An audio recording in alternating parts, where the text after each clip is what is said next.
del dominio de Satanás. Pero mire, nunca el hombre había gozado de tanta libertad como el día de hoy. Podemos movernos libremente a cualquier lugar dentro de nuestro propio país y hasta escogemos dónde vivir. Y usted puede viajar inclusive al extranjero, ¿sabía? Puede transitar, puede moverse, pero con pasaporte y visa, claro, porque algunos se mueven de manera ilegal. Imagine que usted ingresa a la cárcel injustamente y en el juicio lo declaran culpable y le dan 80 años de prisión. Eso sería devastador para cualquiera. Limitados a un solo espacio, a comer lo mismo, expuestos a la violencia todos los días, en un lugar confinado. ¿Ya se dieron cuenta lo valioso que es la libertad? El hecho de que estemos el día de hoy aquí significa que se pudieron mover libremente para llegar a este lugar, y es algo muy valioso porque podemos estar aquí en la presencia del Señor. Algunos tienen sus reuniones en las catacumbas todavía, por ejemplo en China. Otros pueden tener sus reuniones en otros lugares porque no les permiten. Bueno, además de la libertad esta de movimiento, de transitar, tenemos la libertad de expresión. Esta consiste en pensar y expresar las propias ideas y juzgar las ideas contrarias sin ninguna represión a la autoridad. El problema aquí es que algunos cristianos y no cristianos no se miden en sus comentarios, no nos medimos a veces y hasta groserías levantamos contra las autoridades. Y las personas les aplauden a estas personas que dicen groserías, porque el día de hoy a los groseros les llaman personas francas. Ah, mira qué persona, es muy franca, muy directa, no importa que aviente escorpiones y sapos por su boca. Mire, en México también tenemos la libertad de culto o libertad de conciencia, que se refiere a ese derecho que tenemos todos los mexicanos de practicar públicamente la religión que uno profesa, aunque no sea la religión oficial del Estado, como puede ser el caso de los países árabes, donde sí la imponen. La libertad, hermanos, es un derecho que tenemos todos los seres humanos. Sin embargo, en el pasado muchos hombres y mujeres vivieron en esclavitud. De hecho, en algunos países siguen existiendo casos de esclavitud. En la antigüedad, la esclavitud era una estructura social dominante en el Imperio Romano. Los esclavos de todas las edades, géneros y etnias constituían una clase socioeconómica importante en la antigua Roma. Se dice que a principios del primer siglo, había cerca de 12 millones de esclavos aproximadamente, 12 millones. Y en aquellos tiempos, un esclavo no tenía derechos, no tenía estatus legal, se consideraba una posesión personal de su amo, se consideraban como cosas. El esclavo se podía negociar, estaba completamente a merced de su dueño, sin derechos. Ser esclavo de alguien era ser de su posesión, atado a obedecer su voluntad sin dudar ni argumentar. Los esclavos no tenían libertad ni derechos, repito. El filósofo griego Aristóteles definió a un esclavo como un ser humano que se consideraba como un artículo de propiedad.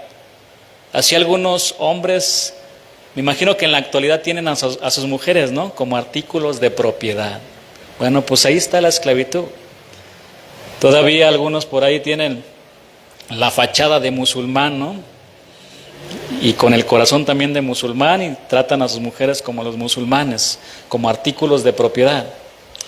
En los tiempos de Jesús era muy común ver esclavos por doquier. Veamos algunos versículos que el Señor utilizó sobre este tema. Lucas 17:7 al versículo 10, dice así la palabra: ¿Quién de vosotros, si usted me sigue, teniendo un siervo, doulos, esclavo, que ara o apacienta ganado, un trabajo físico muy duro? ¿Quién ha trabajado en este tipo de trabajo, de apacentar ganado? Dice, al volver él del campo, luego le dice, pasa, siéntate a la mesa. Está haciendo una pregunta al Señor. No le dice más bien, prepárame la cena, cíñete y sirve hasta que haya comido y bebido, y después de esto come y bebe tú. Versículo 9. ¿Acaso da gracias al siervo porque hizo lo que se le había mandado? Pienso que no. Así también vosotros, cuando hayáis hecho todo lo que os ha sido ordenado, decid, siervos inútiles somos, pues lo que debíamos hacer, hicimos. Mire, después de un trabajo muy duro y pesado en el campo, el esclavo llegaba, después de trabajar, vamos a pensar 12 horas, llegaba todavía, le preparaba la comida a su amo y esperaba a que él terminara para después comer. Si el amo se quedaba sentado, el esclavo se quedaba a lo lejos y lo miraba hasta que él terminara. ¿Ya no se te ofrece nada más? Tráeme todavía un vaso de agua. Y después de trabajar intensamente 12 horas o más, él obedecía. Imagínese el hambre y la sed que tenía después de haber llegado de trabajar.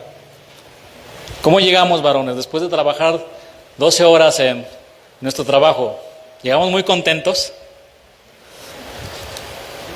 ¿Verdad que no? Nos sentimos con esa hambre, ¿no? Esa necesidad de que alguien nos sirva y nos dé de comer. Sin embargo, el siervo se esperaba hasta que terminara su amo y entonces podía comer. La labor del esclavo era muy difícil en aquellos tiempos y Jesús usó una ilustración para enseñarnos que los verdaderos siervos, los esclavos de Dios, están dispuestos a obedecerlo, escuche, en todo, absolutamente todo. Y no se quejan de todas las labores que su mismo Señor les ha asignado. Mis hermanos, la esclavitud también formó parte de la historia de Israel, desde sus primeros inicios como nación. Antes del nacimiento de Isaac, en Génesis 15:13, Dios demostró a Abraham que sus descendientes experimentarían un gran sufrimiento como esclavos en una tierra extranjera. Vaya conmigo a Génesis 15:13. Génesis 15:13.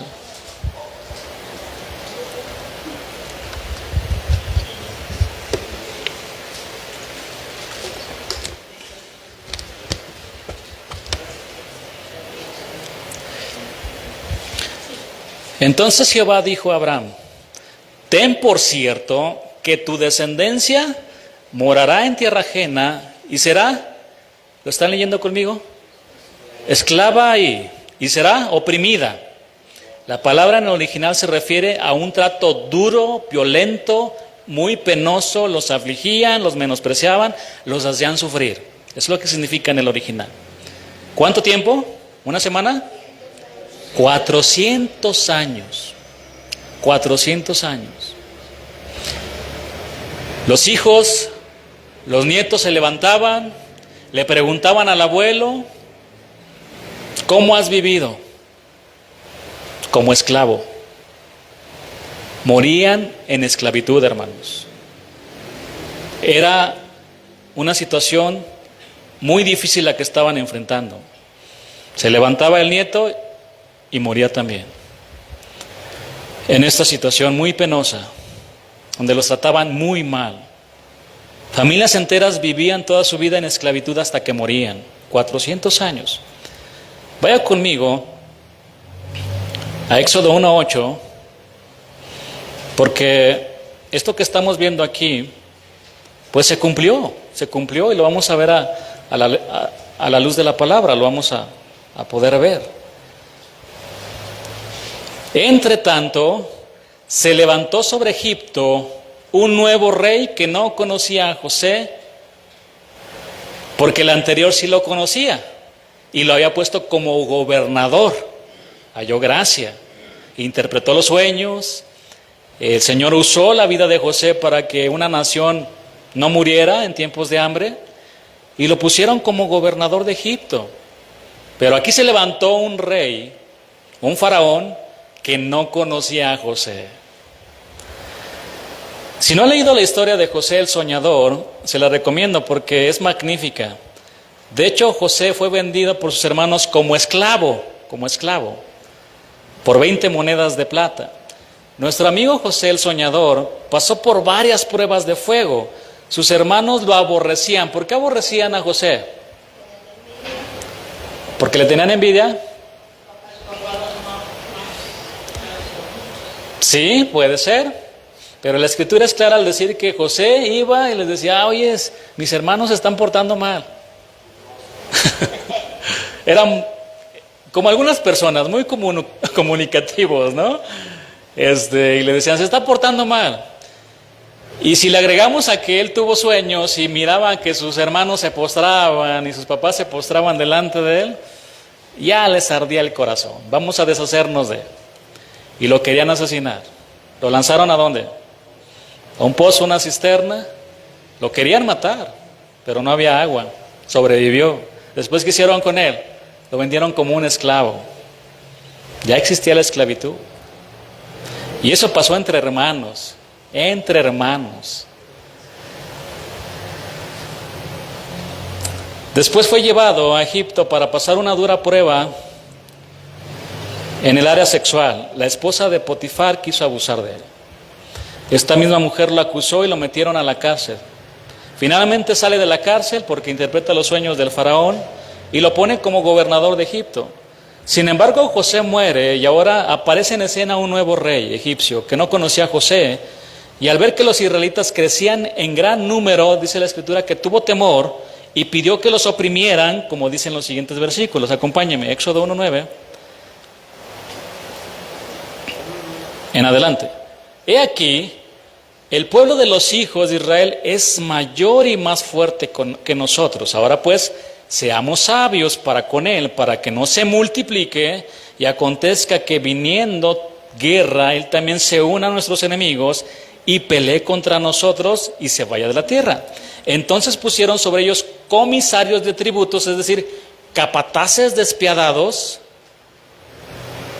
que los molestasen con sus cargas, es decir, con trabajos forzados y muy duros. Y edificaron para Faraón, escuche, las ciudades de almacenaje, Pitón y Ramesés. Yo no sé si estos personajes aparecen en la historia. Conocemos un poquito de la historia de los egipcios. Pero mire, los molestaron con sus cargas, les pidieron que edificaran estas ciudades de almacenaje. Y déjenme decirle aquí algo. Créame que detrás de esos monumentos grandiosos, por ejemplo en Estados Unidos, torres magníficas que te impactan de verlas, créame algo, detrás de todo eso hay personas muy explotadas. Trabajan hasta 20 horas quizás. Tenemos que terminar, el proyecto tenemos que terminar. Dijimos que para tal fecha y tiene que terminar ese día.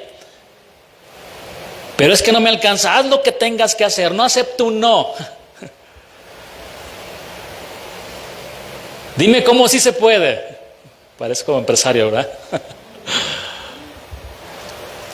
Y detrás de todo eso aparece tanta explotación del hombre.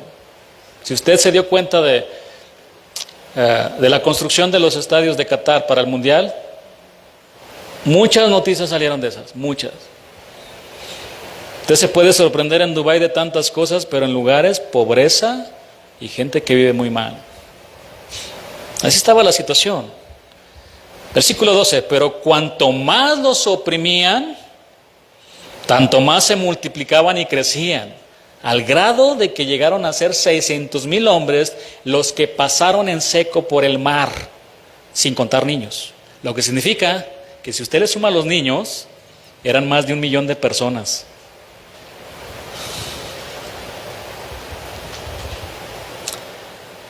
Versículo 13, y los egipcios hicieron servir a los hijos de Israel con dureza, con severidad.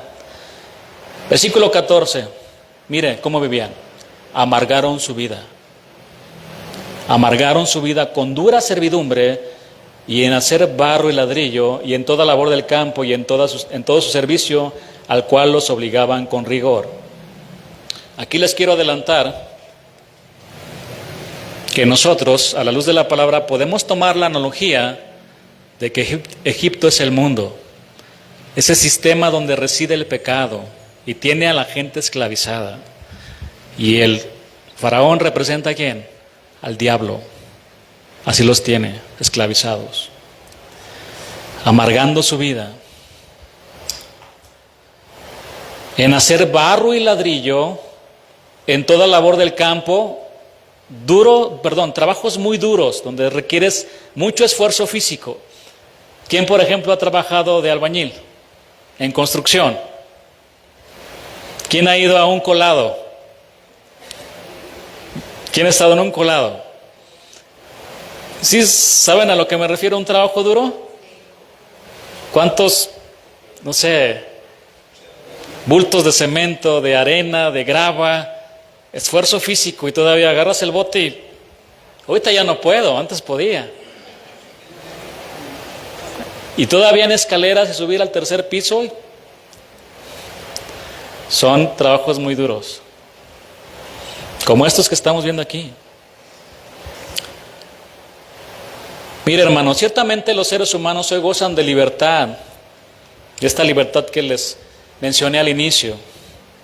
Pero aquí surge una pregunta: ¿serán verdaderamente libres?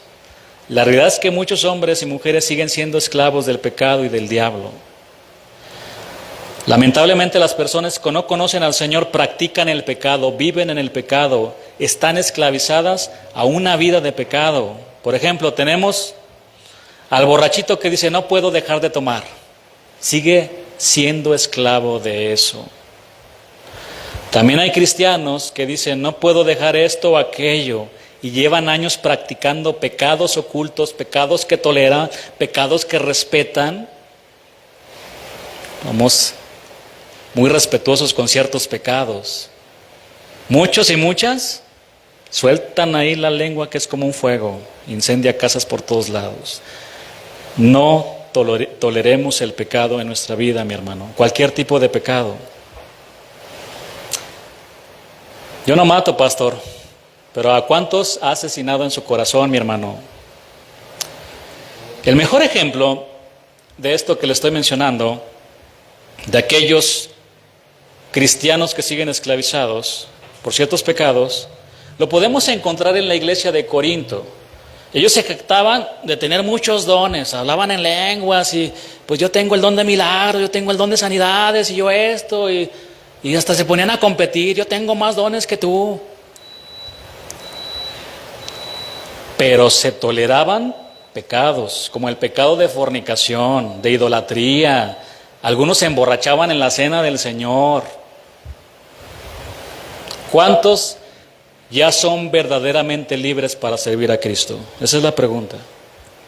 Libres para servir a Cristo. Juan 8:36, vaya conmigo, vamos a regresar a este versículo.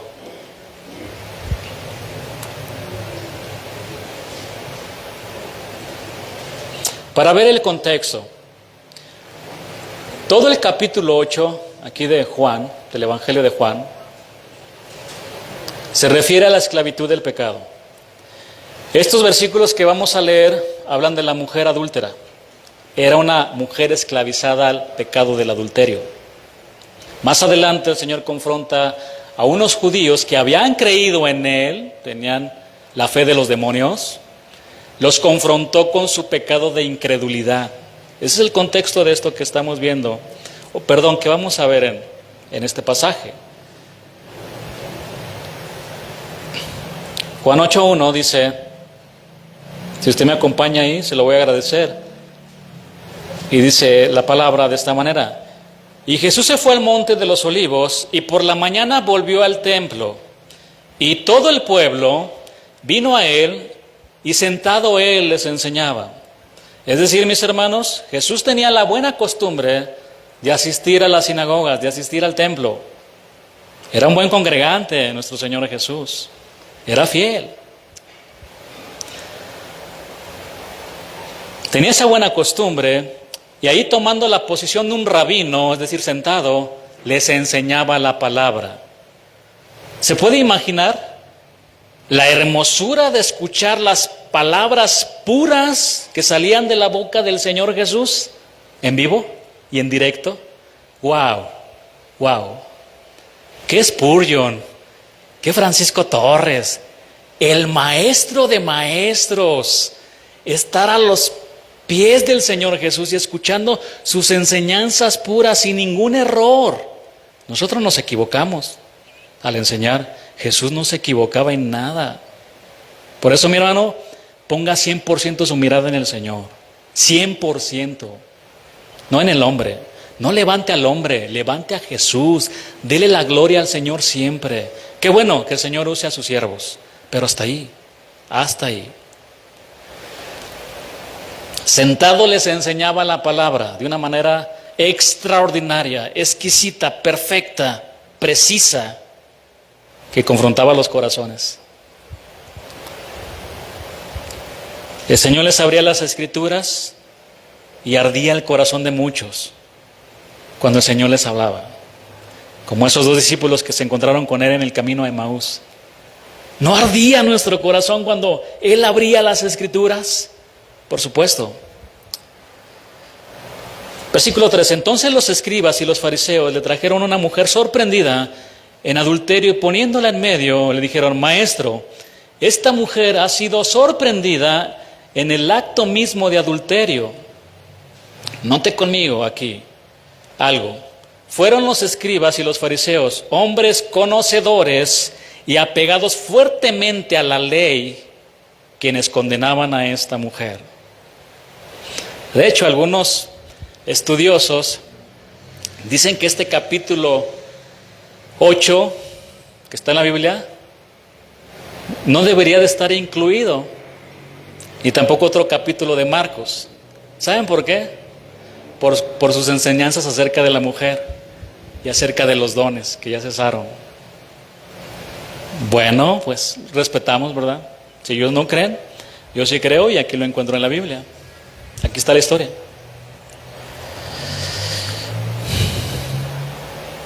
Fueron ellos los que condenaban a esta mujer. Con piedra en mano le dijeron al Señor: Maestro, aquí te traemos a una mujer adúltera y la ley dice que debemos matarla. ¿Tú qué dices? Versículo 6, ahí sígame, Juan 8:6. Mas esto decían tentándole para poder acusarle, pero Jesús, inclinado hacia el suelo, escribía en tierra con el dedo. No se sabe, serían especulaciones, pero si el Señor estuviera escribiendo los 10 mandamientos: no matarás, no hurtarás, no levantarás falso testimonio, no codiciarás. Quien esté libre de pecado, arroje la primera piedra. Yo he matado, yo he mentido. Y todos salieron acusados por su propia conciencia. Las palabras de Jesús penetran el corazón y la conciencia de todos los hombres. Las palabras de Jesús son como la espada que penetra lo más profundo de nuestro ser y nos muestran quiénes somos y qué estamos haciendo. Pero estos religiosos le planearon una trampa al Señor. Si Jesús les hubiera dicho mátenla, lo hubieran acusado de ser un hombre incongruente con sus enseñanzas de perdón y amor. Y por otro lado, si hubiera dicho que no la maten, lo hubieran acusado de no respetar la ley de Moisés, aunque la estaban torciendo, ¿sabían? Porque los dos tenían que venir delante del pueblo y ser asesinados por todos a pedradas, pero solamente le trajeron a la mujer. Eso es lo que le decía la ley. Y como insistieran en preguntarle, porque ¿qué hacemos, Jesús? ¿Tú qué dices? ¿La matamos? Ya traen la piedra. Y ustedes saben cómo era el procedimiento para matarlos. Dejaban caerle una piedra gigantesca sobre el corazón, como lo hicieron con Esteban, hasta matarlos. Y los demás, por todos lados recibían pedradas, sangre, y por todos lados sufrían.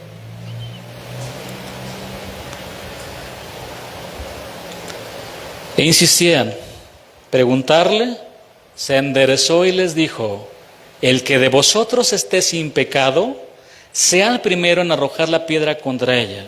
Jesús no les dijo: el que esté libre de pecado de adulterio, arroje la piedra. Él les dijo: el que vosotros esté sin pecado, sea el primero en arrojar la piedra. El que esté sin pecado se refiere a todo tipo de pecado. ¿Sabe que podemos pecar con nuestro pensamiento?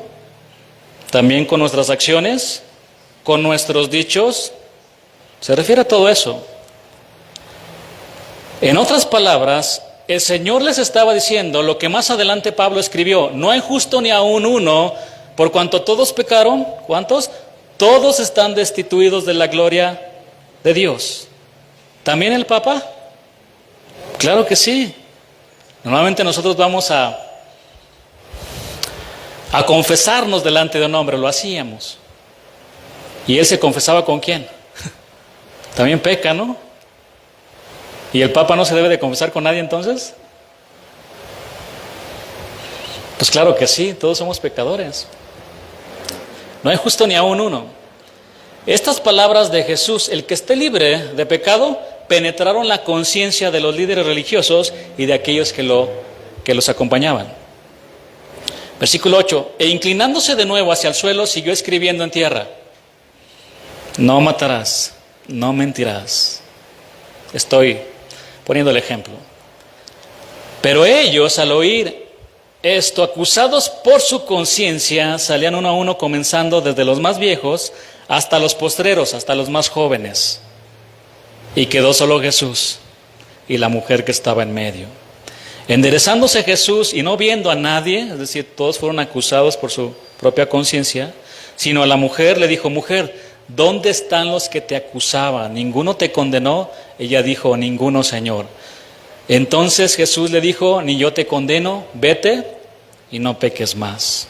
Mi hermano, el Señor 3 veces santo, infinitamente santo, tan santo que los ángeles se tapan su vista para no mirarlo, estaba entre ellos. Y era el único que podía arrojarle la piedra a la mujer. Y no solo a la mujer, a todos los demás, porque todos eran pecadores. Pero no lo hizo. ¿Ven? La misericordia y la bondad de Dios. Sin embargo, la misericordia y el amor de Dios van acompañados con un mandamiento de Dios: vete y sigue pecando, sigue en el mundo, sigue atado allá a ese pecado, llámele como usted quiera, ¿verdad que no? Vete y no peques más. ¿Por qué? Para que seas libre del pecado, hermano. En otras palabras, él estaba diciendo: eres libre ya del pecado. Pero ¿por qué seguimos pecando? Ya no practicamos el pecado como dice la palabra. Ya no vivimos en el pecado. Ya no permanecemos en el pecado. Yo esperaría eso. Y si pecamos y a veces caemos, podemos, de acuerdo a la Escritura, llegar con nuestro Señor. Tenemos un abogado, limpiar nuestros pies, pedirle perdón por todo lo que hemos hecho. Pero ya no somos más esclavos del pecado, ya no debemos practicar el pecado. Y si usted está practicando el pecado es porque se llena del mundo y de otras cosas y no de Dios, no del Espíritu Santo, no de la palabra, no de alabanzas, no de adoraciones. ¿Qué escucha, hermano? Toda la semana. ¿Qué ve? Por eso estamos como estamos. La Escritura dice que nos llenemos del Espíritu Santo, nos llenemos de Dios siempre. Vea qué hermoso es estar siempre involucrado en las cosas de Dios, siempre involucrado en las cosas de Dios, porque no tienes tiempo para pensar en otras cosas. Hermanos, todos nosotros éramos esclavos del pecado, al igual que esta mujer adúltera y que los judíos incrédulos, que vamos a ver más adelante. Tito 3:3 dice: porque nosotros también éramos pasado en otro tiempo insensatos. A ver, levanten su mano los ex insensatos, los ex rebeldes, los ex esclavos de concupiscencias, de sus deseos desordenados, deleites diversos, viviendo en malicia y en envidia, aborrecibles y aborreciéndonos unos a otros. Éramos, hermanos, éramos. Ya no somos, ¿por qué? Porque somos una nueva creación de Dios, somos nuevas criaturas. De modo que si alguno está en Cristo, ¿cuántos están en Cristo? Nuevas criaturas son. Las cosas viejas pasaron y aquí todas son hechas nuevas. ¿La mitad? No. Todas las cosas han sido nuevas. Somos nuevos hombres, nuevas mujeres que amamos al Señor ahora. Amén. Somos nuevos, un corazón nuevo. Fue quitado ese corazón de piedra insensible a las cosas del Señor. Ahora está un corazón de carne que responde, que escucha su voz, que quiere hacer la voluntad de Dios y no la nuestra. Qué maravilloso es nuestro Dios. Maravilloso, admirable, consejero, príncipe de paz. No hay nadie como Él. Éramos. Así que si elijo libertares, seréis verdaderamente libres. Sigamos viendo parte del contexto aquí en Juan 8:20, vaya conmigo ahí. Es ahí donde el Señor confronta a los judíos con su pecado de incredulidad. De incredulidad. Si usted sale el día de hoy y visita a todos sus vecinos, ¿cuántos vecinos tendrá ahí en su colonia, en su fraccionamiento? ¿100, 200? ¿Cuántos tiene?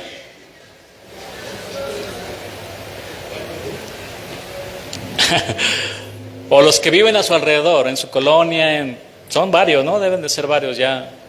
Cualquier colonia tiene cientos de personas. Pero si usted sale y le pregunta, va así, puerta a puerta, tocando, y les hace la pregunta, ¿usted cree en Dios? ¿Qué cree que le van a contestar? Que sí. Yo estoy seguro que el 90% de la población de México se dice cristiana y creer en Dios.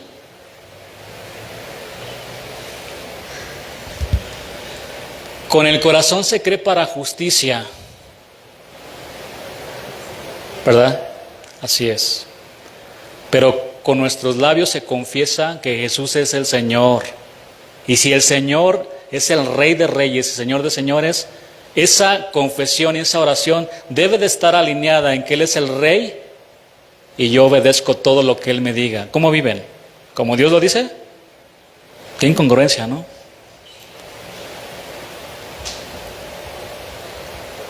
Aquí dice que habían creído en Jesús, pero vamos a ver este versículo en Juan 8:20. Estas palabras habló Jesús en el lugar de las ofrendas, es decir, las palabras que Él dijo del versículo 1 hasta el versículo 19, enseñando en el templo. Y nadie le prendió porque aún no había llegado su hora. Nuevamente aparece aquí el Señor en el templo enseñando. Era un fiel congregante, mi hermano. Déjeme exhortarle en amor, por favor. No deje de congregarse como algunos tienen mala costumbre. Le estoy agregando esa palabra. Si usted me dice, esto va a sonar fuerte, si usted me dice que ama al Señor y que ama su palabra y no se congrega, yo no le voy a creer. Yo no le voy a creer. Si usted me dice que ama a Dios y no quiere estar en la iglesia, no quiere ver a su hermano, yo no le voy a creer. Porque aquel que dice que ama a Dios, que no ha visto, ¿cómo puede decir que lo ama, verdad? Si a quien ve, no lo ama. Yo no le creo, mi hermano. Déjeme decirle algo aquí.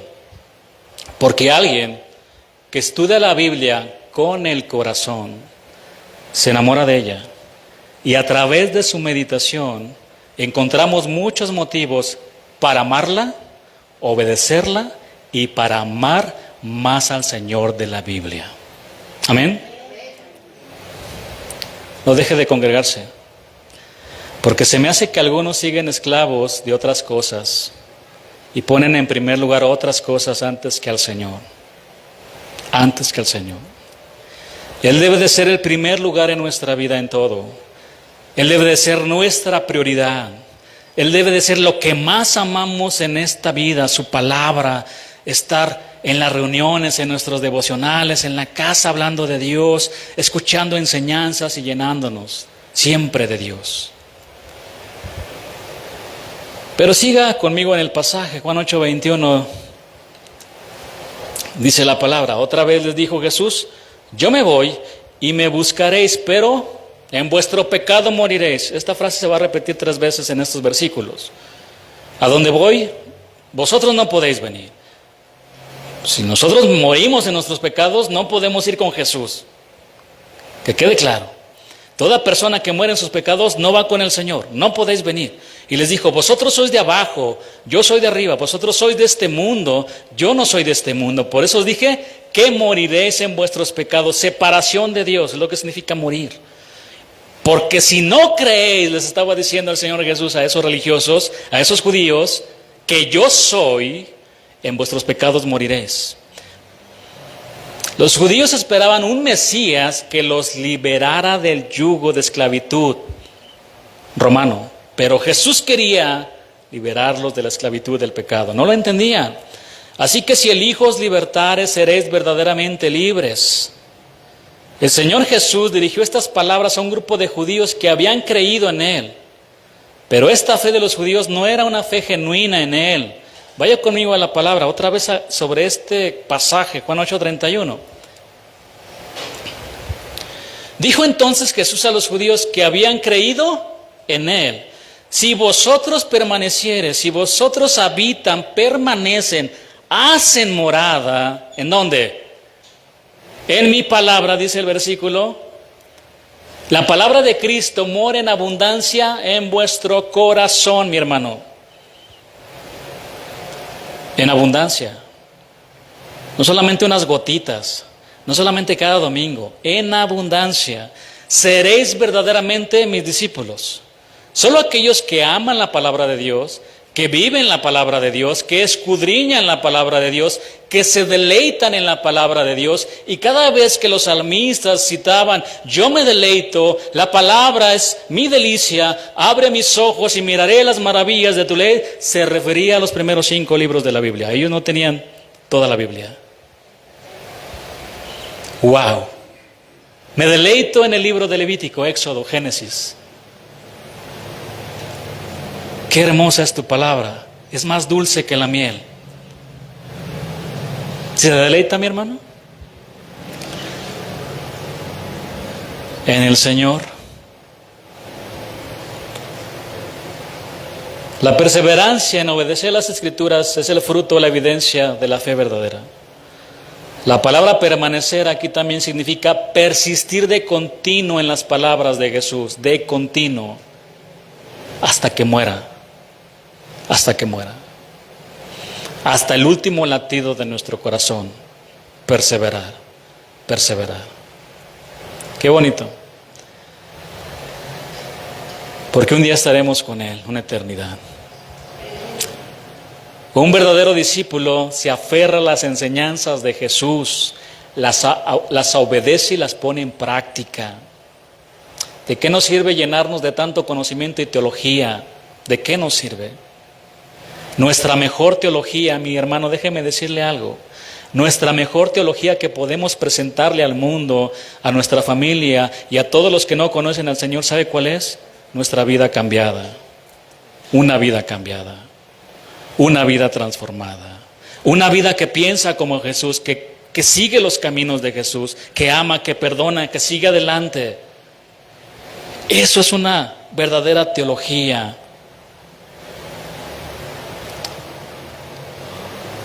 Y en el versículo 32 les dijo, y conoceréis la verdad, y la verdad os hará libres. La verdad. Jesús dijo también, yo soy el camino, la verdad y la vida. Y la palabra de Dios es la verdad absoluta. No es una verdad relativa, no te da a escoger. Es que para ti esto es malo, esto para mí es bueno. No, la palabra es clara, es concisa. No nos deja en el terreno gris. Si te dice no, es no. Si te dice sí, es sí. Las promesas de Dios también son en Él sí y amén. Pero hay otras cosas que dicen los mandamientos. No matarás, es no.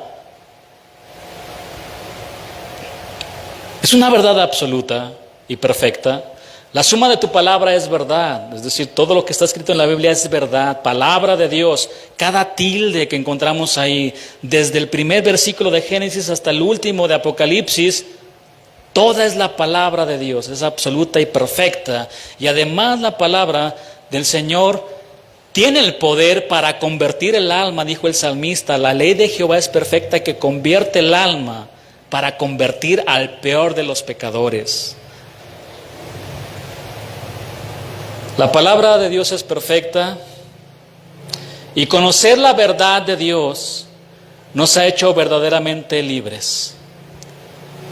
Libres del pecado y del dominio de Satanás.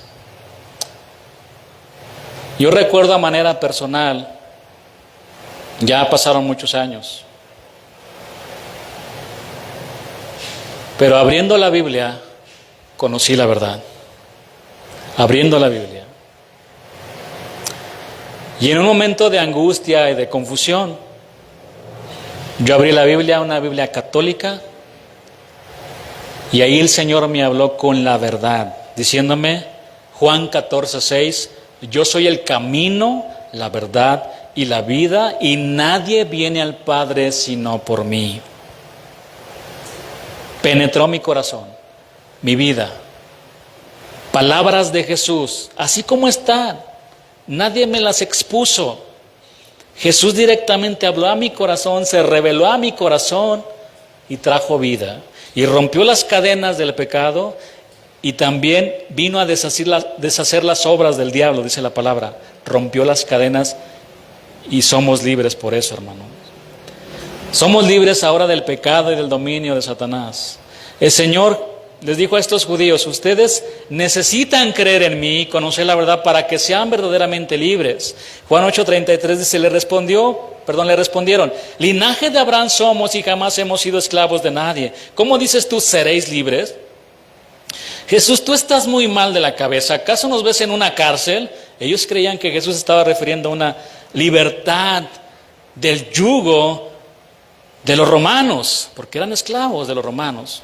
Juan 8:34 dice, Jesús le respondió, de cierto os digo, y esto es una gran verdad. Cuando el Señor decía, de cierto os digo, es que era algo muy importante, que todo aquel que hace pecado, esclavo es del pecado. Jesús no se estaba refiriendo a la esclavitud física, sino a una esclavitud más terrible, la del pecado. Todo aquel que hace pecado significa todo aquel que lo practica y lo vive. Y 1 Juan 3:9 dice, todo aquel que es nacido de Dios no practica el pecado, no vive en el pecado, porque la simiente, la semilla de Dios de una nueva naturaleza permanece en él y no puede pecar porque es nacido de Dios. Todos son nacidos de Dios, ¿verdad? Han sido regenerados por el poder de Dios. Son nuevos hombres y nuevas mujeres. Entonces, la Escritura es clara en decir que no practica el pecado. Y 1 Juan 5:18 dice, sabemos que todo aquel que ha nacido de Dios no practica el pecado. Y la alusión es una tras otra, mentira tras mentira, fornicación tras fornicación, no les importa nada, no hay sensibilidad, se siguen ensuciando. Es como entrar a un pantano y estar hundiéndote cada día más. Esa es la alusión. Ya no practicamos el pecado. ¿Podemos caer? Sí. Si alguno hubiere pecado, abogado tenemos. Pero ¿a quién le gusta regresar a Egipto para estar esclavizado? ¿A quién le gustaría regresar para comer ajos y cebollas? Algunos recuerdan su vida pasada. Ay, qué bonito era mi vida pasada y olían. ¿Te acuerdas de los bailes? Ah, qué sabroso. ¿Y te acuerdas, compadre, cómo nos poníamos hasta atrás, compadre? Se gozan y se deleitan en los ajos y las cebollas. Deleítese en el Señor, deleítese a sí mismo en el Señor, en la ley de Jehová, y Él concederá las peticiones de su corazón. Amén. Pero si hay algunos, si hay algunos. Escuchan la música del Buki, ay, Dios mío, me lleva a ese momento, el Buki, los Temerarios. Se me hace que ya estoy tocando ahí cosas muy profundas de su ser. No, hermano, ya no. La cruz y Jesús adelante, el mundo atrás. Ya no hay regreso. A los cristianos verdaderos, a los que toman su cruz y siguen al Señor, ya no hay regreso. Es como quemar los barcos y ya no salir de la isla. Ya no hay regreso. Ya no hay. Es que cuando era cristiano, tú nunca fuiste cristiano. Es que nunca fuiste cristiano. Cuando era cristiano me congregaba, iba allá, pero ahora ando en el mundo. No, hermano, no se deje engañar. No erres, decía el apóstol, no se engañe usted mismo, ni deje que lo engañen. Todo aquel que hace pecado, todo aquel que practica el pecado, esclavo es del pecado. ¿Y qué significa ser esclavo del pecado? Que el hombre vive bajo el poder dominante del pecado. El pecado domina y reina sobre el hombre. No solo los borrachos y adúlteros son esclavos del pecado, todos los hombres sin Cristo son esclavos del pecado. Y usted puede encontrar la lista más adelante, no recuerdo si en la primera carta a los Corintios o la segunda, en donde dice que no van a entrar ni los mentirosos, ni los borrachos, ni los adúlteros, ni los afeminados, etc.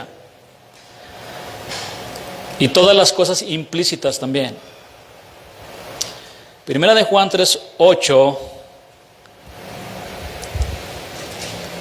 Lea este versículo porque después van a decir, no, es que el pastor aquí ya se pasó la línea. No, aquí lo vamos a leer en la palabra. Si usted tiene Biblia, abra su Biblia y como los deberé, asegúrese de que estoy predicando la palabra y de que estoy diciendo el versículo como está.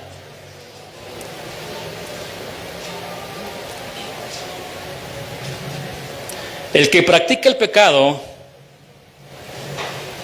¿ya lo tiene? ¿Qué dice? ¿Lo estamos proyectando o no? El que practica el pecado, primera de Juan 3:8, ¿qué dice? ¿Sí está leyendo o no? ¿O estoy en otra versión? Mejor estoy equivocado, ¿no? ¿O son lentos para encontrar el versículo? Primera carta de Juan 3:8. ¿Qué dice? ¿Es de quién? Dice la palabra. No, es que el pastor ya me dijo hijo del diablo y que no. No, el que practica. Si usted no lo practica, usted no es hijo del diablo. Dice que el que practica el pecado, el que vive en el pecado, es del diablo. Porque el diablo peca desde el principio. Es un misterio dónde nació dónde nació la maldad, dónde se originó. Pero parece que se originó en ese ángel perfecto. Para esto apareció el Hijo de Dios, para deshacer las obras del diablo. ¿Habrá gente esclavizada por el diablo el día de hoy? ¿Todavía? Recordemos la enseñanza pasada donde estamos hablando acerca de los milagros de Jesús. Y nuestra última enseñanza fue acerca de ese milagro, de esa liberación que el Señor hizo con el endemoniado gadareno. En el Antiguo Testamento vemos pocos casos, o casi ningún caso, de un hombre poseído como este endemoniado gadareno. Casi no hay. Pero cuando llegó el Señor Jesús a la tierra, ¡pum!, salieron como avispas por todos lados los demonios. Y ese era un caso muy crítico, el de este hombre, cómo vivía esclavizado por el diablo. Pero vaya conmigo a Lucas 4:16, vamos a leer unos versículos y vamos a estudiar un poco aquí.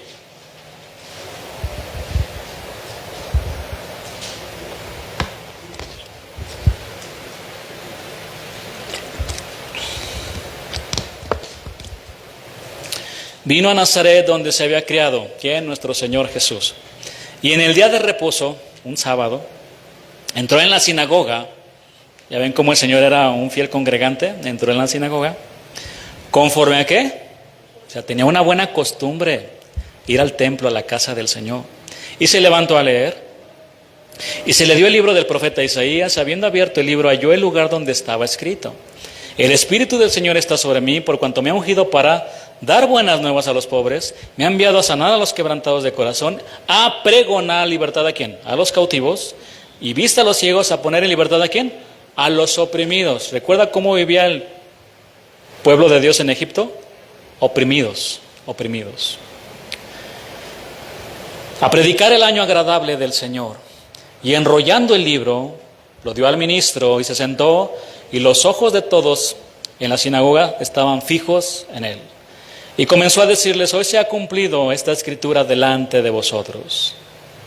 Los judíos tenían la costumbre en el culto del sábado invitar a cualquier varón judío adulto para que leyera y explicara en voz alta un pasaje de un libro de los profetas que le daban. Un sábado así Jesús se puso en pie en la sinagoga de los judíos y de una manera soberana el jefe de la sinagoga le dio una porción del libro de Isaías para que lo leyera y lo explicara. El Señor Jesús les leyó y les explicó Isaías 61.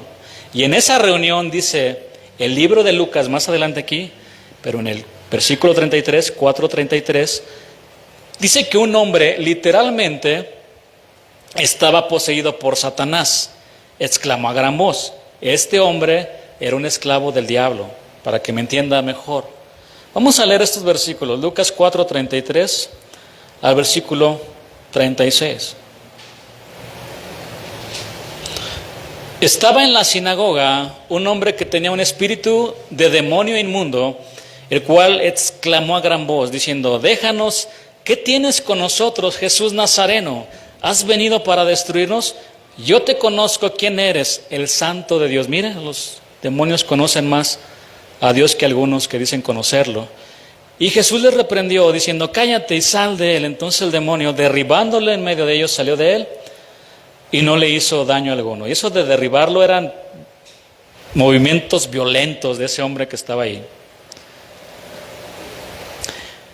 Versículo 36. Y estaban todos maravillados y hablaban unos a otros diciendo: ¿qué palabra es esta que con autoridad y poder manda a los espíritus inmundos y salen?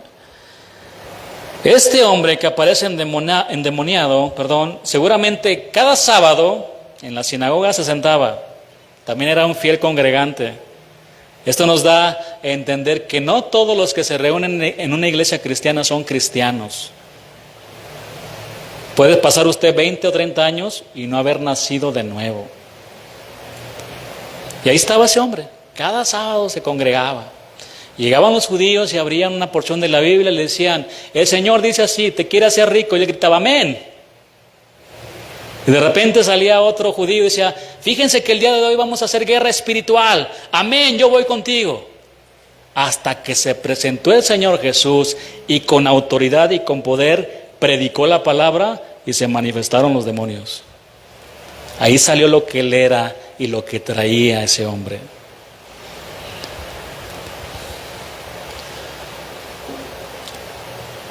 Y cada vez que el Señor se hacía presente en las sinagogas y en el templo, algo pasaba, mi hermano. Había sanidad, había liberación, porque predicaba la palabra con poder y autoridad. Y en una ocasión, cuando llegó al templo y entrando en la puerta, esperaba ver a todos los congregantes levantando sus manos y adorando a Dios, postrados delante de la presencia de Dios, leyendo la palabra.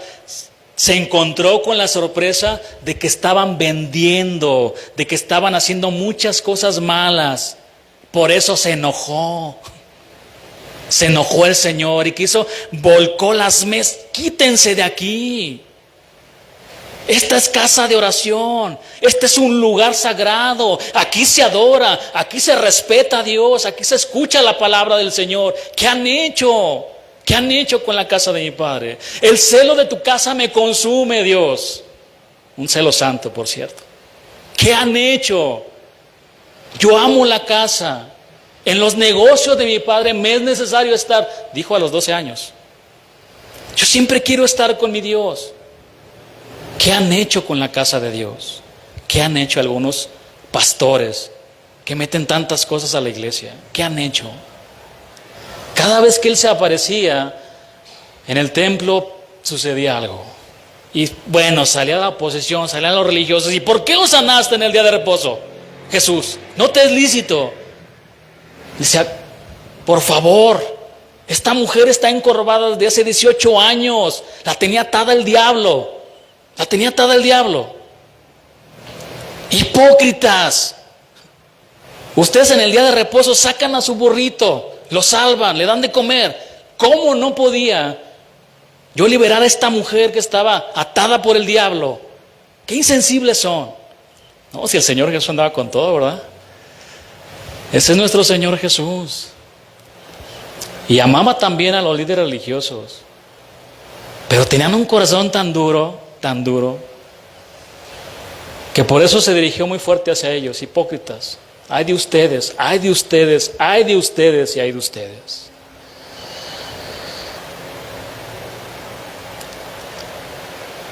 Y esta no fue la excepción con este hombre que fue liberado. El Señor se presentó y predicó con autoridad la palabra y con poder, y los demonios salieron.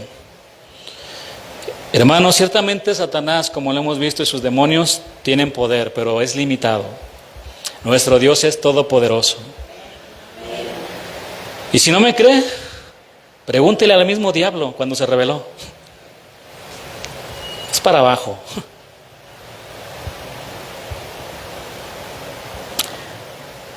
Éxodo 2:23, vaya conmigo ahí.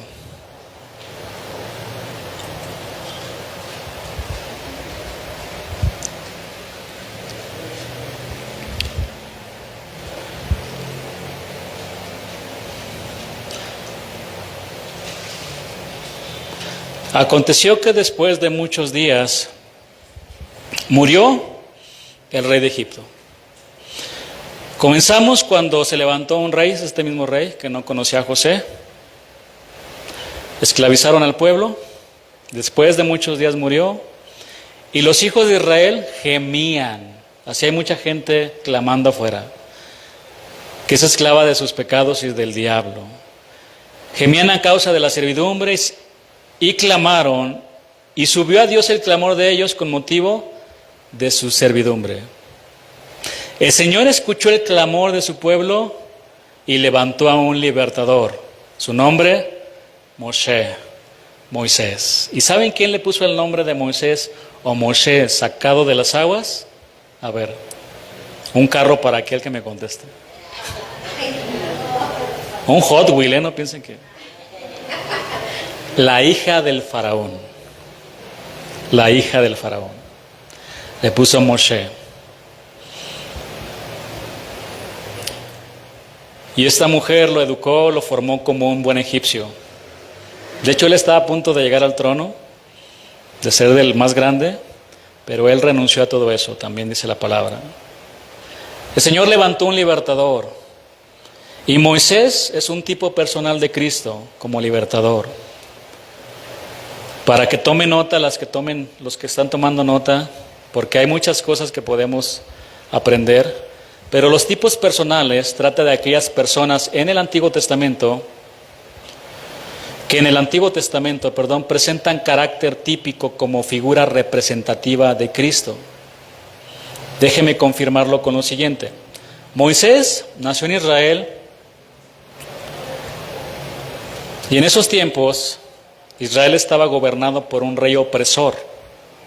Cristo vino al mundo cuando Israel se hallaba bajo el yugo del rey opresor Herodes el Grande. Moisés estuvo escondido por 3 meses en algún aposento oculto de la casa, siendo librado así de la muerte. Cristo fue librado de la muerte y en su infancia tuvo que ser escondido por sus padres. Se lo llevaron. El ángel les dijo, váyanse de aquí, porque lo querían asesinar. Ellos se hubieron obligados a huir con el niño a Egipto en obediencia al mandato que les dio el ángel del Señor. Moisés fue rechazado por el pueblo de Israel. Cristo también fue rechazado. Moisés liberó a su pueblo, Cristo fue el libertador de su pueblo. Moisés volvió por segunda vez a Egipto porque él tuvo que partir a Madián, porque asesinó a un egipcio, pero después regresó a Egipto por segunda vez. Cristo vendrá por segunda vez. Amén. Mira, además de Moisés, entre otros tenemos, hablando de los tipos personales, tenemos a Adán que fue tentado por el diablo. Él fue tentado por el diablo, ¿dónde? En el huerto de Edén. Y ahí fue vencido. Más adelante el Señor Jesús fue tentado por Satanás, ¿dónde? En el huerto de Getsemaní. Pero él sí venció. Y así podemos recorrer toda la Escritura. Abel dio lo primero, lo mejor de lo mejor, lo mejor de lo mejor. No lo que le quedaba, no las obras. Es que esto, poquito, lo que... No, hermano, dio lo mejor. ¿Por qué? porque Jesús es lo mejor de lo mejor y Él es la ofrenda perfecta. Pero bien, Dios levantó a Moisés, que nació en medio de la esclavitud y en medio del asesinato de bebés. Al ver el faraón que los israelitas crecían en número, ordenó a las parteras que mataran a los niños varones. Pero las parteras, belleza y esplendor, ¿a quién le gustaría llamarse belleza y esplendor? A ver, levante su mano, mujer. Así se llamaban, Cifra y Fua. Ya no les gustó tanto, ¿verdad? Pero es lo que significa belleza y esplendor. Estas parteras eran mujeres temerosas de Dios y no hicieron lo que les mandó el rey de Egipto y preservaron la vida de los niños varones. Es decir, obedecieron a Dios antes que a los hombres. Y el Señor les derramó de su bendición a ellas. Entonces el faraón mandó a todo su pueblo que echaran a todos los niños varones al río, incluyendo a los de los egipcios. Ya desháganse de ellos. Sin saberlo, este nuevo método del faraón para asesinar a los niños se convirtió en el camino para que Dios levantara un libertador. Lo escondieron, no pudieron más, lo pusieron en una canastita, lo pusieron en el río y se lo encontró la hija del faraón. Y Dios ya tenía un plan para ese bebé: liberar a todo el pueblo de Dios, a más de 600,000 hombres.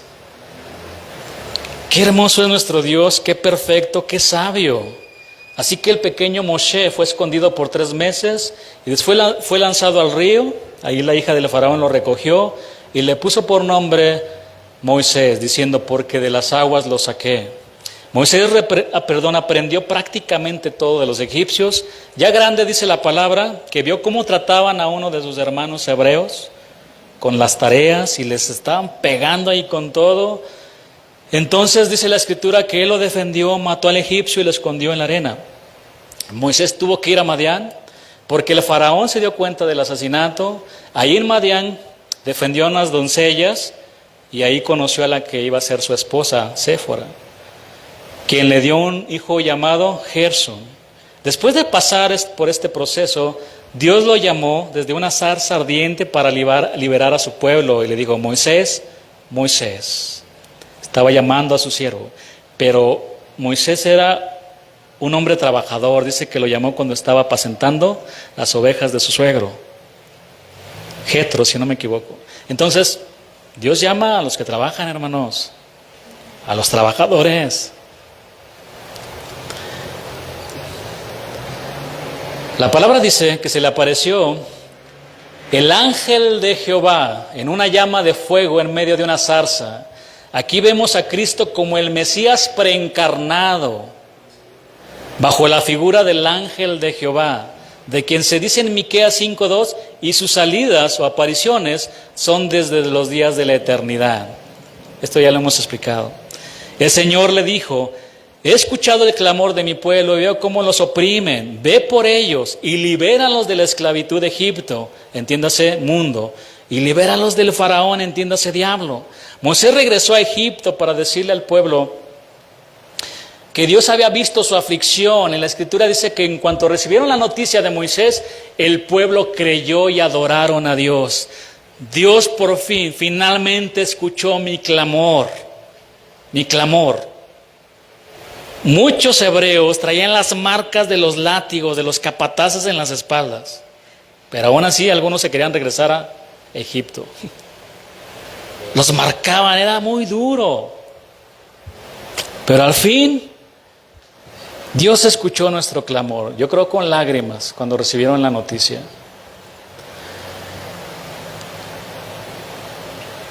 Moisés regresó a Egipto para decirle al pueblo de Dios que el Señor había escuchado su clamor. Ahora era tiempo de enfrentar al faraón. Moisés y Aarón fueron con el faraón para decirle: deja ir a mi pueblo para que celebren fiesta y me sirvan. Vean el propósito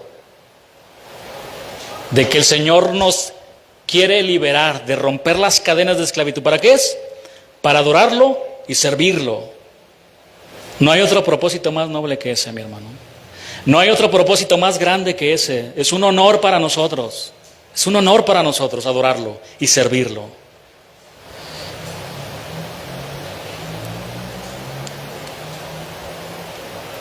El faraón no los quería dejar libres. ¿Cómo que adorar y servir a Dios? No estén de ociosos. No, ¿cómo van a hacer eso? Multiplícale las tareas para que ya dejen de pensar en eso. Y fueron más duros los castigos, las tareas que les puso el faraón. ¿Cómo que hacer fiestas a Dios? ¿Cómo que adorar a Dios? Eso déjalo a los religiosos. ¿Cómo que servir a Dios? Pónganse a hacer algo que valga la pena. Ese mismo pensamiento se ha infiltrado en las iglesias, ¿sabía? Que menosprecian la alabanza al Señor. No quiero ser más duro, hermano, porque puedo decir otras cosas, no quiero ser más duro ya en esto. Pero ante esta petición, lo que el faraón hizo fue ponerles tareas más duras y los azotaban con más rigor. El Señor otra vez dijo, Moisés, ve otra vez y dile al faraón que deje libre a mi pueblo. No quiso por las buenas, voy a tratar con ese corazón duro y voy a ser muy duro con él. ¿Quiere que Dios trate con usted, mi hermano, y conmigo? ¿Quiere que trate? Trata muy duro. Yo he visto a hombres llorando por ser rebeldes. Yo he llorado, hermano, por el duro trato de Dios. Yo he sido procesado también, hasta las lágrimas. ¿Quiere que el Señor trate? ¿Por las buenas? ¿O quiere que mande las plagas? ¿No entiendes? Ok, ahí te van las plagas de los piojos, la de las úlceras. A ver, escoge usted, ¿cuál quiere? ¿El de los piojos? Trata duro el Señor. Pero ninguna plaga quebrantaba el corazón orgulloso del faraón hasta que tocó a su primogénito. Váyanse. Allí se instituye lo que es la Pascua. Sacrifican un cordero. Pinten sus dinteles, pinten las puertas, porque el ángel va a empezar a asesinar a muchos. Egipcios se salvaron, ¿sabía? ¿Por qué hicieron eso? Porque obedecieron el mandato de Dios. Hermano, obedezca el mandato de Dios, obedezca la palabra de Dios. Nos va a ir bien. Pasó el ángel y al que no hizo eso, destruyó a los primogénitos de todos. Tenía un corazón muy duro este faraón, hasta que Dios tocó a su primogénito. Entonces permitió que salieran de Egipto por un momento, no los dejó libres, porque fue tras ellos para matarlos. Y la Escritura dice que todo el pueblo tuvo miedo. Y Moisés, como buen siervo de Dios, no entró en ese mismo temor y le dijo, estén tranquilos, Dios está con nosotros. Jehová va a pelear por nosotros. ¿Sí lo cree? Usted no haga nada, deje que el Señor pelee por usted. Yo lo he repetido muchas veces, el día que usted y yo metamos la mano, en ese momento el Señor se hace a un lado y lo deja solo pelear a usted y a mí.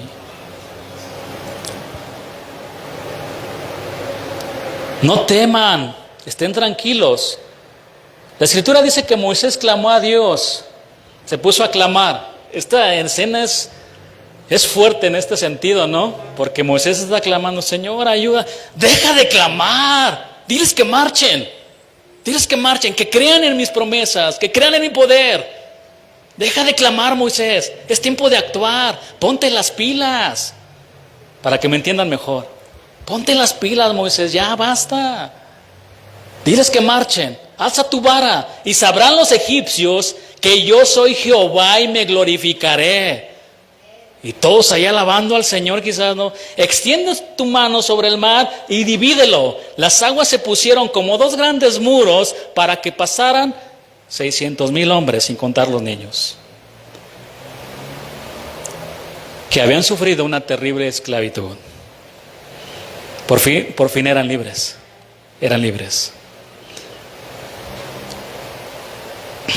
Y después el Señor terminó con todos los egipcios, echó a la mar los carros del faraón, y Dios se glorificó. Sabrán que yo soy Jehová, Jehová de los ejércitos. Éxodo 15:1, vean.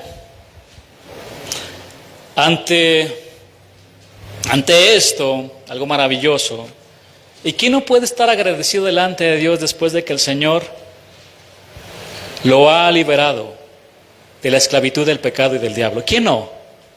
Ante eso, ¿qué fue lo que hicieron estos hombres, estas mujeres? Vean lo que hicieron. Cantaron y adoraron, danzaron delante de Dios. ¿Quiere verlo conmigo? Entonces cantó Moisés, Éxodo 15:1, y los hijos de Israel este cántico a Jehová, dijeron: cantaré yo a Jehová. Porque por ahí andan músicos que le cantan a todas las cosas menos a Jehová. Cantaré yo a Jehová, mis cantos son dedicados, consagrados para Jehová, no para los hombres. Es que por medio de mis cantos también puedo conquistar el mundo y llegar a otros lados. No, hermano, ¿qué es eso? Cántele a Dios, cántele a Jehová, porque se ha magnificado grandemente, ha echado en el mar al caballo y al jinete. Versículo 2, Jehová es mi fortaleza y mi cántico, y ha sido mi salvación. Me liberó del pecado, del diablo. Este es mi Dios, este es nuestro Dios. No es un Dios pequeño.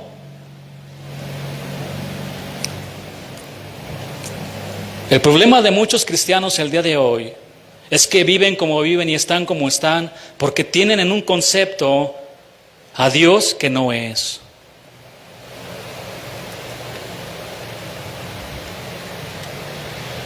No conocen a Dios. No conocen a este Dios grande, todopoderoso, santo, sublime, justo, eterno, glorioso. Cuando Isaías se presentó delante de este Dios tres veces santo, quedó desintegrado. Ay de mí, y empezó a temblar. Y se quería esconder hasta debajo de la tierra. No, apártate de mí porque eres santo, Señor. Apártate de mí. Estos hombres conocían al Dios Todopoderoso. Este es mi Dios y lo alabaré, te exaltaré, te alabaré todos los días, eternamente y para siempre, mi hermano. Y no quiero que esto suene a motivación, yo no soy un motivador, yo les estoy leyendo lo que dice la palabra de Dios. Este es mi Dios y yo lo alabaré. ¿Por qué? Porque me ha rescatado, porque Él murió por mí en la cruz del Calvario, porque Él es el amor de mi vida, ¿sí o no?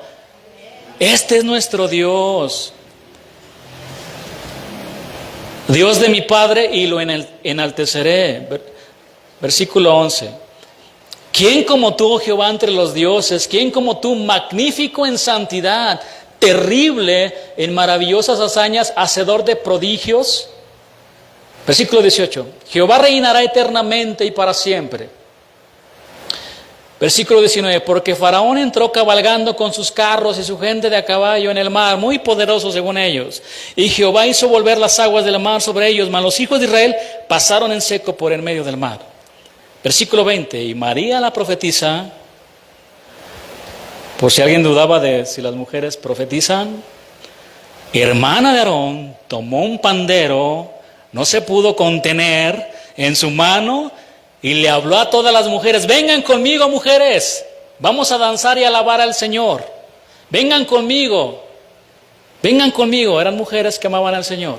Pero hay otras mujeres: vengan conmigo, acá hay un chisme bien sabroso. No eran de esas.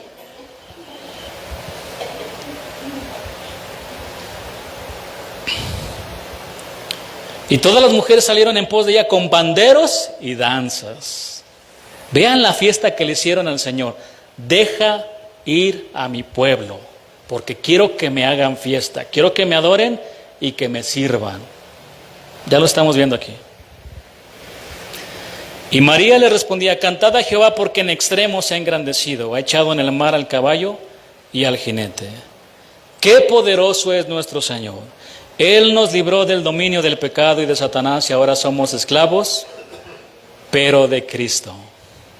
Somos doulos, siervos de Cristo.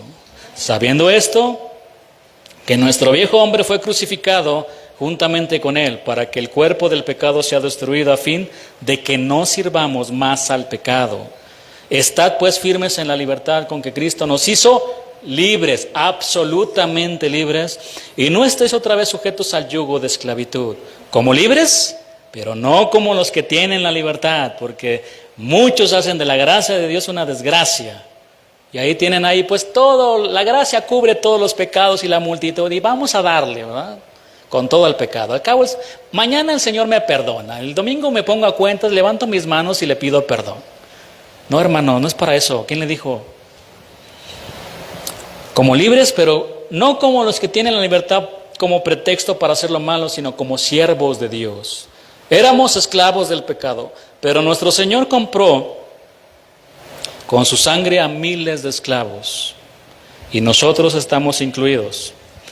Cristo nos adquirió a través de su muerte en la cruz del Calvario. ¿Y sabe que somos doblemente de Dios? ¿Sí sabe o no sabe?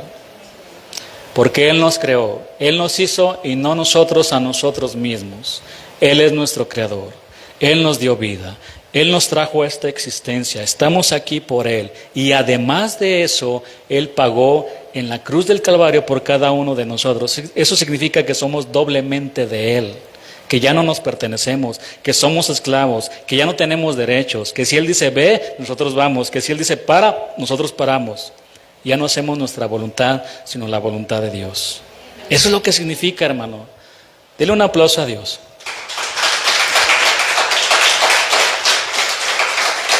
Cristo es nuestro nuevo amo, sabiendo que también vosotros tenéis un amo en los cielos.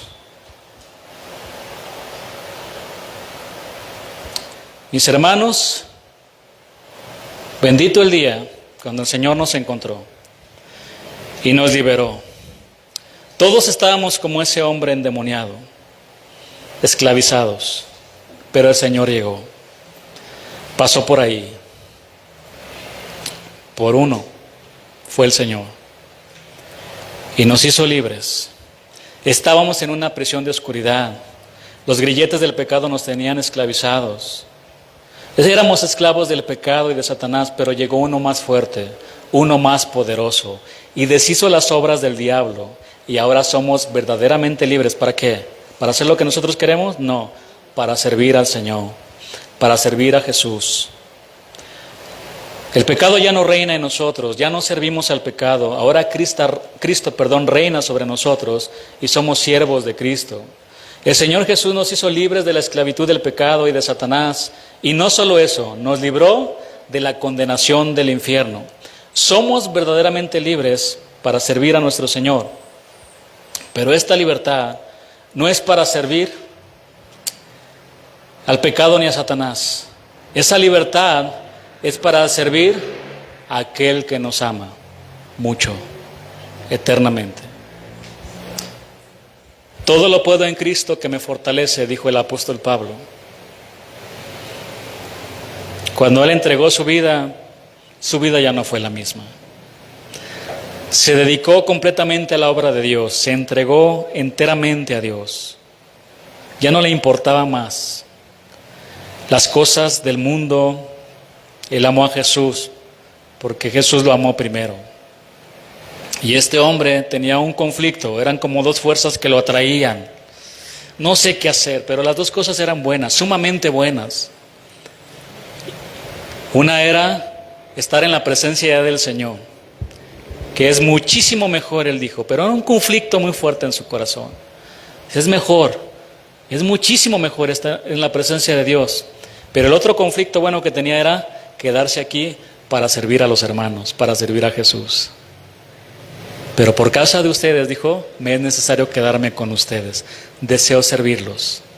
A los que me aman y a los que no me aman, yo los serviré de tal manera, como mi Señor me sirvió a mí en la cruz del Calvario.